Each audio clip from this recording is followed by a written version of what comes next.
At Blue Sky Investing, we use incisive and methodical analysis to provide you with insights and perspective for your investing journey.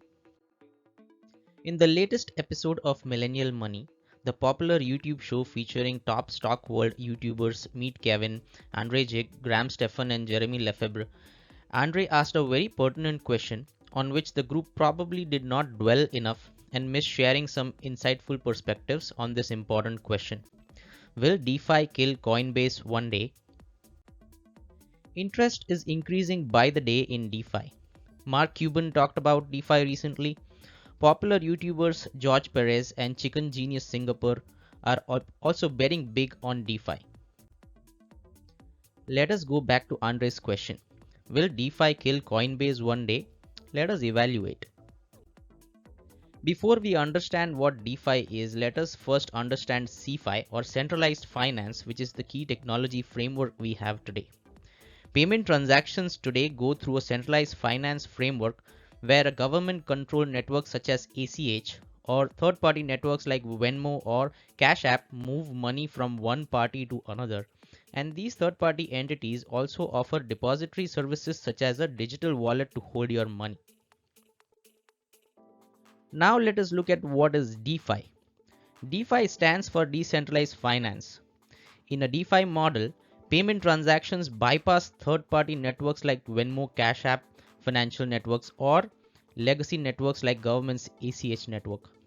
Instead, money directly moves from one party to another assisted by a payment network built using blockchain technology. In simple words, DeFi can also be called as bring your own finance, powered by blockchain technology, in which users are enabled to store money in their own DeFi digital wallets, and money can be moved between parties independent of external entities. No third party or government entity would have control over DeFi. Coinbase is built on the centralized finance model. Coinbase operates as a cryptocurrency exchange, facilitating the exchange of cryptocurrencies between parties and also offers depository services via their digital wallet. Now let us understand why these third-party entities have entrenched themselves in the financial services infrastructure, playing a key role in facilitating payment transactions. What value do these centralized platform providers offer? The Robinhood app is built upon legacy stock trading infrastructure, which its users are never exposed to because Robinhood offers an easy to use user interface that hides the legacy infrastructure it integrates with. The value Robinhood offers to its users is an effortless user experience to buy and sell stocks. Another example, when you use Venmo or Cash App to make a payment, if you run into a problem, you can call their customer service phone line and ask for a refund.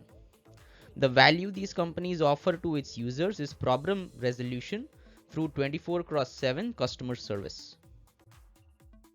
Finally, apps like Venmo and Cash App also secure users' account, protecting them from fraudsters and attacks from hackers using technology capabilities like authentication and fraud prevention using artificial intelligence and machine learning.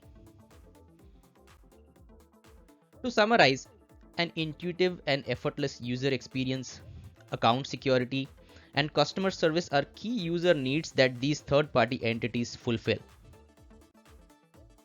Let us now come back to DeFi. In DeFi, who will fulfill these user needs? Will a DIY or do-it-yourself model work here? Can users protect their own digital accounts from fraudsters and hackers? Probably not. Before we wrap, let us look at a real-world analogy. Home buyers today have the option to build a home built by third-party builders. They can also follow a DIY model, procure the materials from a retailer like Home Depot and build a house on their own.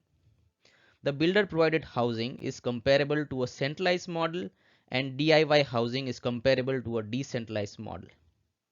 How many home buyers build a DIY home and how many buy a home from a builder?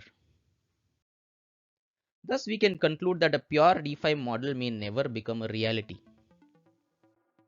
We can also safely conclude that in any DeFi model, a third party will have a key role to play as they fulfill key needs like user experience, account security, and customer service, all of which takes financial resources that these entities have from the fees they collect from their users via one-time commission or monthly subscription.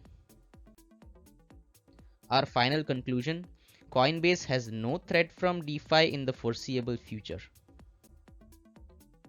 Full disclosure, I have no position in Coinbase stock. This is not financial advice. Please consult a financial advisor for your investment decisions. If you like this content, please consider subscribing to my channel and please smash the like button and share this video with your friends and family. Thank you, and I wish you happy and safe investing.